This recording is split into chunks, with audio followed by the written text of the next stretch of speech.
നമസ്കാരം. ഒടുക്കം ലോകം ഉറ്റുനോക്കിയ ട്രംപിൻ്റെ ആ പ്രഖ്യാപനം വൈറ്റ് ഹൗസിൽ ഉണ്ടായി. ഇറാൻ യുദ്ധത്തിൽ അമേരിക്കയും ഇസ്രായേലും ലോകമര്യാദകളെ മുഴുവൻ കാറ്റിൽ പറത്തി ഒരു ലോകരാഷ്ട്രത്തിൻ്റെ പരമാധികാരത്തെ ലംഘിച്ചുകൊണ്ട് അവിടെ നടത്തുന്ന കടന്നാക്രമണങ്ങൾ, അത് ഒടുക്കം ലോകത്തെ തന്നെ ആശങ്കപ്പെടുത്തിയ യുദ്ധ സാഹചര്യത്തിലേക്ക് എത്തിയ അവസ്ഥ. ഒടുവിൽ സ്വന്തം നാട്ടിൽ നിൽക്കക്കള്ളിയില്ലാതായ ആ ട്രംപ് യുദ്ധം നിർത്താൻ പോകുന്നു എന്നുള്ള സൂചനകൾ ദിവസങ്ങളായിട്ടുണ്ട്. വേറെ മാർഗമില്ലാതെ യുദ്ധം നിർത്താൻ പോകുന്നു എന്നുള്ളത്, ഉടനെ നിർത്തും യുദ്ധം.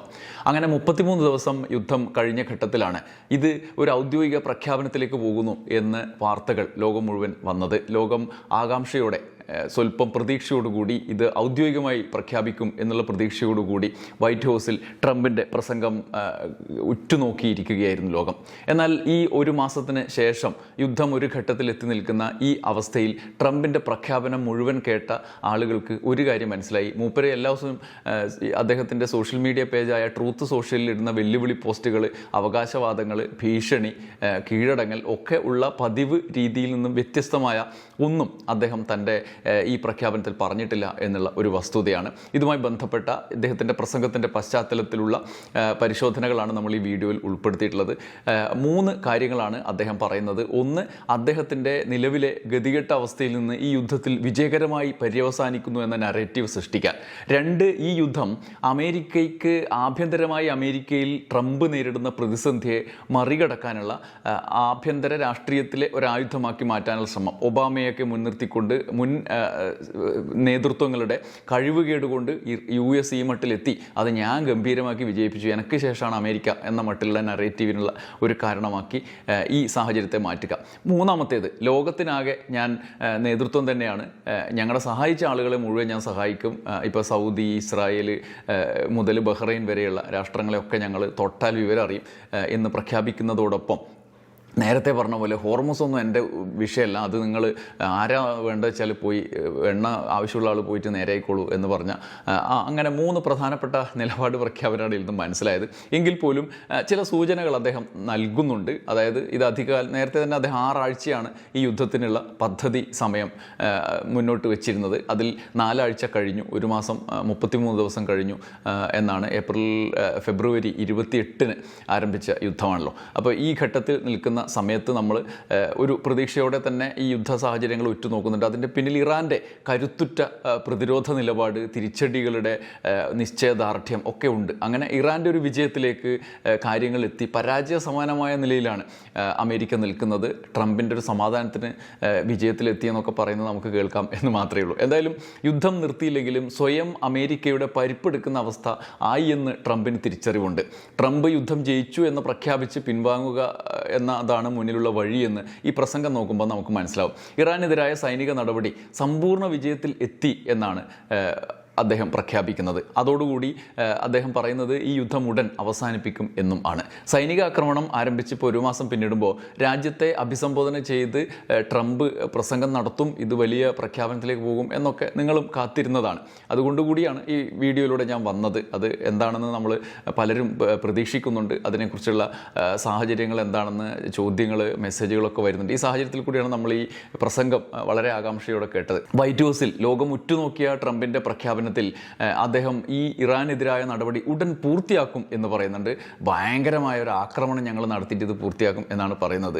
തൻ്റെ പതിവ് വെല്ലുവിളികളുടെ സ്വഭാവത്തിലുള്ള പ്രസംഗത്തിൽ പിൻവാങ്ങാൻ പോകുന്നു എന്ന സൂചന വ്യക്തമാണ്. അത് ലോകത്തിന് ആശ്വാസം പകരുന്നതും ആണ്. ഈ പ്രഖ്യാപനത്തിൽ എത്രമാത്രം ചതി ഒളിച്ചിരിപ്പുണ്ട് എന്ന ആശങ്ക നിലനിൽക്കെ തന്നെ ട്രംപിൻ്റെ പ്രഖ്യാപനത്തിന് വലിയ പ്രാധാന്യം ഉണ്ട് എന്ന് നമ്മൾ വിലയിരുത്തേണ്ടി വരും. കാരണം ട്രൂത്ത് സോഷ്യലിലെ സ്ഥിരം വെല്ലുവിളിക്ക് അപ്പുറത്ത് ഇതൊരു ഔദ്യോഗികമായിട്ട് അദ്ദേഹത്തിൻ്റെ നില, സാഹചര്യം, US-ൻ്റെ നിലവിലെ അവസ്ഥ എന്താണ് എന്നതിലേക്കുള്ള സൂചന കൂടിയാണ്.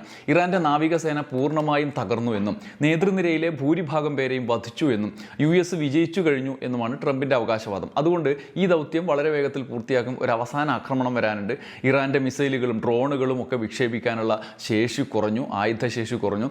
ഇറാന് നിർണായക തിരിച്ചടി നൽകിക്കഴിഞ്ഞു. അതിൻ്റെ അടിസ്ഥാനത്തിലാണ് നിലവിൽ തീരുമാനമെടുത്തതും എന്നുമാണ് ട്രംപ് പറയുന്നത്. ഈ ഘട്ടത്തിൽ യുദ്ധം അവസാനിക്കുമോ എന്നുള്ള ആകാംക്ഷ പൂരിപ്പിക്കാൻ മറ്റ് നിലപാടുകൾ കൂടി, 2 നിലപാടുകൾ കൂടി പ്രധാനമാണ് ട്രംപ് കൂടാതെ. രണ്ടാമത്തേത് ഇറാൻ്റെ, ഈ ട്രംപിൻ്റെ പ്രതികരണത്തിൻ്റെ തുടർച്ചയായി ഇറാൻ്റെ നിലപാട് എന്താണ് എന്നതാണ്. മൂന്നാമത്തേത് ഇസ്രായേലിൻ്റെ പ്രതികരണം. ചതി ഒളിഞ്ഞിരിപ്പുണ്ട് എന്നാണ് നെതന്യാഹുവിൻ്റെ മുഖത്ത് നിന്ന് നമുക്ക് വായിക്കാൻ കഴിയുക. അതിൻ്റെ വിശദാംശങ്ങളിലേക്ക് കടക്കാം. അതിനു മുമ്പ് ട്രംപിൻ്റെ പ്രസംഗത്തിലെ പ്രധാനപ്പെട്ട പോയിന്റ് നമുക്ക് നോക്കാം. യുദ്ധത്തിൽ ജയിച്ചു എന്ന പ്രഖ്യാപനം തന്നെയാണ് പ്രധാനം. അദ്ദേഹം പറഞ്ഞത് എല്ലാ ദിവസവും പറയുന്നത് തന്നെ, അദ്ദേഹത്തിൻ്റെ ട്രൂ സോഷ്യൽ പറയുന്നതാണ്. പരമോന്നത നേതാവിനെയും വധിച്ച് സമ്പൂർണ്ണമായി ഇറാനെ തകർത്ത് ഭരണ നേതൃത്വത്തെ മാറ്റാൻ പോയതാണ് ട്രംപും നെതന്യാഹു. പക്ഷേ ലക്ഷ്യത്തിൻ്റെ 7 അയലത്തെത്താൻ ഇതുവരെ കഴിഞ്ഞിട്ടില്ല.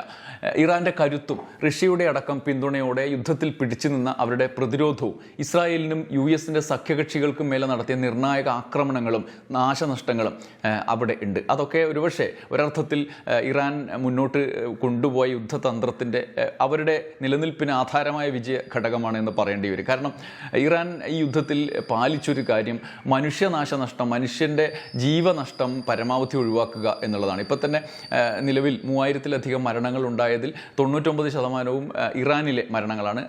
US സൈനികർ മരിച്ചിട്ടുണ്ട്.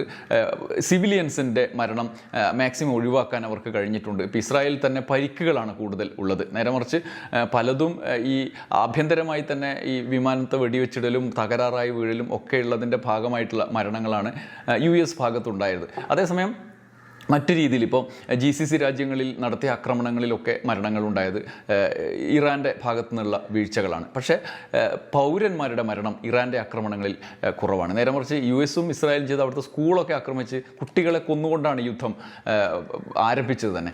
ട്രംപാണെങ്കിൽ അമേരിക്ക സാമ്പത്തിക പ്രതിസന്ധിയിൽ ആണ് എന്ന് അതിലേക്ക് കൊണ്ടുപോയി അമേരിക്ക എന്നുള്ള ആരോപണങ്ങളുടെയും കൂടി ഇടയിലാണുള്ളത്. ഹോർമുസിനെ മുൻനിർത്തി ഇറാൻ എടുത്ത നടപടിയുടെ തുടർച്ചയായി ഉണ്ടായ ലോകരാജ്യങ്ങളുടെ സമ്മർദ്ദം, യൂറോപ്യൻ രാജ്യങ്ങളിലുണ്ടായ സ്വീകാര്യതയ്ക്ക് ഈ അമേരിക്കയെ സംബന്ധിച്ച് വലിയ തിരിച്ചടി ഉണ്ടായി. ഈ യുദ്ധത്തിൽ വ്യോമപാത പോലും ഉപയോഗിക്കരുത് എന്ന് 5ഓളം രാജ്യങ്ങൾ അമേരിക്കയ്ക്ക് വിലക്കേർപ്പെടുത്തി. ഒടുക്കം ഗതികെട്ട് ട്രംപ് യുദ്ധം നിർത്തേണ്ട അവസ്ഥയിലേക്ക് എത്തി, വേറെ വഴിയില്ലാതെ. അപ്പോഴും പക്ഷേ വീരവാദങ്ങൾക്ക് ഒരു കുറവുമില്ല. അനിശ്ചിതത്വം നിർത്തിക്കൊണ്ടാണ് അദ്ദേഹം മുന്നോട്ട് കൊണ്ടുപോകുന്നത് എന്നുള്ളത് ശ്രദ്ധേയമാണ്. ചതിയിലൂടെയും നിയമലംഘനങ്ങളിലൂടെയും യുദ്ധ കുറ്റകൃത്യങ്ങളിലൂടെയും ഭീഷണിയിലൂടെയും നേടിയെടുത്ത ആധിപത്യ ഭാവം നിലനിർത്താൻ വേണ്ടിയുള്ള പെടാപ്പാടാണ്. അതുകൊണ്ട് ജയിച്ചു എന്ന പ്രഖ്യാപനമാണ് ട്രംപിൻ്റെ വായിൽ നിരന്തരം വരുന്നത്. ഒടുക്കവും അതുതന്നെയാണ്. ഈ യുദ്ധത്തിൽ അമേരിക്ക ജയിച്ചു. ഞാൻ എപ്പോഴും നയതന്ത്രത്തിൻ്റെ പാത തിരഞ്ഞെടുക്കാൻ ആഗ്രഹിച്ചിരുന്നു. എന്നാൽ ഇറാൻ എല്ലാ കരാർ ശ്രമങ്ങളെയും നിരസിച്ചുകൊണ്ട് മുന്നോട്ട് പോയി. തൻ്റെ നീക്കം വിജയം കണ്ടു എന്ന് പറഞ്ഞ ട്രംപ് US-ലെ ആഭ്യന്തര രാഷ്ട്രീയത്തിലെ തൊഴുത്തിൽ കൂത്തിനും ഈ വേദിയെ ഉപയോഗിച്ചു. മുൻ പ്രസിഡന്റ് ബറാക് ഒബാമ ഉണ്ടാക്കിയ ആണവ കരാർ തെറ്റാണ്. അത് റദ്ദാക്കാൻ കഴിഞ്ഞതിൽ ഞാൻ അഭിമാനിക്കുന്നു. ഒബാമയുടെ കരാർ നിലവിലുണ്ടായിരുന്നു എങ്കിൽ ഇസ്രായേലിൻ്റെ നിലനിൽപ്പിന് ഭീഷണിയായേനെ എന്നാണ് ട്രംപ് പറഞ്ഞത്. ഇതിപ്പോൾ ഇസ്രായേലിൻ്റെ ഭീഷണി ഇല്ലാതാക്കാനാണ് പോയത്. എന്നിട്ട് അമേരിക്ക മുച്ചൂട് മുടിയുന്ന അവസ്ഥയിലേക്ക് ട്രംപ് എത്തിച്ചു.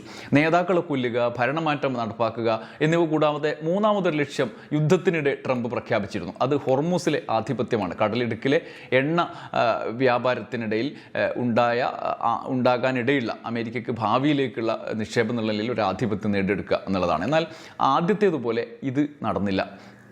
ഇപ്പോഴും ട്രംപ് പറയുന്നത് ഹോർമുസ് വഴി എണ്ണ ഇറക്കുമതി ചെയ്യുന്ന രാജ്യങ്ങൾ പോയിട്ട് വേണമെങ്കിൽ പാതയുടെ നിയന്ത്രണം ഏറ്റെടുത്തു എന്നാണ് ഈ പ്രസംഗത്തിൽ പറഞ്ഞത്. US-ന് അതിൻ്റെ ഒന്നും ആവശ്യമില്ല. ഇറാൻ ഹോർമുസ് അടച്ചതിനാൽ ഇന്ധനം വേണ്ടവർ പോയിട്ട് അത് സംരക്ഷിക്കുക എന്ന്. യഥാർത്ഥത്തിൽ ഹോർമുസിൽ ട്രംപ് ഉണ്ടാക്കിയ കുഴപ്പങ്ങളെ നിലവിലുള്ളൂ എന്നുള്ളതാണ് യാഥാർത്ഥ്യം. ഇറാനെ ആക്രമിക്കാൻ ഇറങ്ങിത്തിരിച്ച US-നും ഇസ്രായേലിനും അവരെ ഇറാനെതിരെ യുദ്ധത്തിൽ സഹായിക്കുന്ന കക്ഷികൾക്ക് മാത്രമാണ് വിലക്ക് ഏർപ്പെടുത്തിയിട്ടുള്ളത്. അത് ഇറാൻ തന്നെ പല തവണ പ്രഖ്യാപിച്ചിട്ടുള്ളതും ബാക്കി രാജ്യങ്ങളെ വിട്ടതുമാണ്. എന്നാൽ യുദ്ധം കനത്തപ്പോൾ ഹോർമുസ് യുദ്ധവേദിയായി. അതുകൊണ്ടുണ്ടായ അനിശ്ചിതാവസ്ഥയ്ക്കപ്പുറം യുദ്ധം നിർത്തിപ്പോയാൽ, ഇറാനെതിരായ യുദ്ധം ഇസ്രായേലും US നിർത്തിപ്പോയാൽ, സമാധാനപരമായി പഴയ നിലയിൽ മുന്നോട്ട് പോയാൽ വേറെ പ്രശ്നങ്ങളൊന്നുമില്ല. ട്രംപിൻ്റെയും നെതന്യാഹുവിൻ്റെയും യുദ്ധക്കൊതി അവസാനിപ്പിച്ചാൽ മാത്രം സകല പ്രശ്നങ്ങളും തീരുമെന്ന യാഥാർത്ഥ്യം അവിടെ ഉണ്ട്. അതിനിടെ പശ്ചിമേഷ്യയിൽ നിന്ന് എണ്ണ വേണ്ട എന്ന് വരെ ഇന്ന് ട്രംപ് പറഞ്ഞിട്ടുണ്ട്. ഇറാൻ്റെ എണ്ണ സമ്പത്തും ഹോർമുസും ഞാൻ എടുക്കും എന്ന് പറഞ്ഞ് നടന്നയാൾ ഇപ്പോൾ പ്ലേറ്റ് മാറ്റുകയാണ്. വെനസ്വേല ഉള്ളതിനാൽ നമുക്കിനി പശ്ചിമേഷ്യയിൽ നിന്ന് എണ്ണ വേണ്ട. വെനസ്വേലൻ പ്രസിഡന്റ് മഡുറോയെ തട്ടിക്കൊണ്ടുപോയി അവിടുന്ന് എണ്ണ കമ്പനികളിൽ സ്വാധീനം ചെലുത്തി അവിടെ കവർച്ച നടത്തുകയാണ് അമേരിക്ക. അതുവഴി ഞങ്ങൾക്ക് എണ്ണ കിട്ടിയിട്ടുണ്ട്, നിങ്ങളെ ഞങ്ങൾ കുറച്ച് കാലം കഴിഞ്ഞിട്ടേ വരുന്നുള്ളൂ എന്നുള്ളതാണ്. കൊള്ളക്കാരുടെയൊക്കെ ഭാഷയിലാണ് സംസാരിക്കുന്നത്.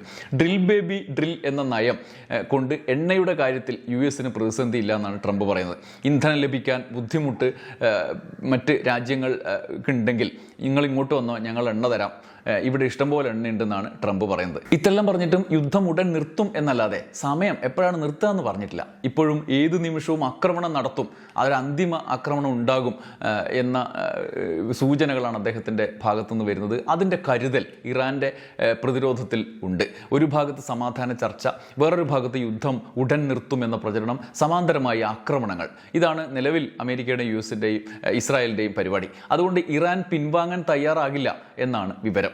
അവരുടെ ഈ വാക്ക് കേട്ട് പിൻവാങ്ങാനുള്ള നിലപാടിലേക്ക് ഇറാൻ പോകില്ല എന്ന് വ്യക്തമാക്കുന്ന നിലപാടുകളാണ് ഇപ്പോൾ പുറത്തു വരുന്നത്.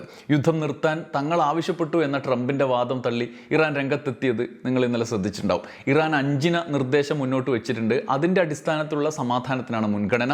ചർച്ചകൾ ഔദ്യോഗികമായി ആരംഭിച്ചിട്ട് പോലുമില്ല. ഈ സാഹചര്യത്തിൽ ട്രംപിൻ്റെ നിലപാട് തന്ത്രപൂർവമായ ചതിയായാണ് ഇറാൻ വിലയിരുത്തുന്നത്. എന്നാൽ യുദ്ധം ആരംഭിച്ചത് ഇസ്രായേലാണ് എന്ന വസ്തുത അവിടെ നിലനിൽക്കുന്നു. ഇസ്രായേൽ ഇതുവരെ നിലപാട് പറഞ്ഞിട്ടില്ല. ട്രംപ് പറഞ്ഞതല്ലാതെ യുദ്ധം തുടരും, ഇറാന്റെ അവസാനം വരെ ആക്രമണം നടത്തും എന്ന നെതന്യാഹുവിൻ്റെ നിലപാടാണ് ഒടുവിൽ നിലവിലുള്ളത്. അതിനപ്പുറത്തേക്ക് ഇസ്രായേൽ പോയിട്ടില്ല. അതുകൊണ്ട് ഇറാൻ യുദ്ധത്തിലെ അടുത്ത നീക്കം പ്രധാനമാണ്. ട്രംപ് പറഞ്ഞ് യുദ്ധം അവസാനിപ്പിക്കുക എന്ന ലക്ഷ്യത്തോടെയാണ് എന്ന് വിചാരിച്ചാൽ പോലും സൈന്യത്തിൻ്റെ നടപടി അത് സാധൂകരിക്കുന്നില്ല. ട്രംപ് താൻ പെട്ടുകിടക്കുന്ന കെണിയിൽ നിന്ന് ഊരിപ്പോകാനുള്ള ശ്രമത്തിൻ്റെ ഭാഗമായി നടത്തിയ പ്രസ്താവനയ്ക്കപ്പുറം ഇസ്രായേലിൻ്റെ നിലപാടും US സൈന്യത്തിൻ്റെ തുടർ നടപടികളും കൂടി അറിഞ്ഞാലേ അന്തിമ നിഗമനത്തിൽ നമുക്കും എത്താനാകുള്ളൂ. സമാധാനം ഉടൻ വരും. നമുക്ക് കാത്തിരിക്കാം. നന്ദി, നമസ്കാരം.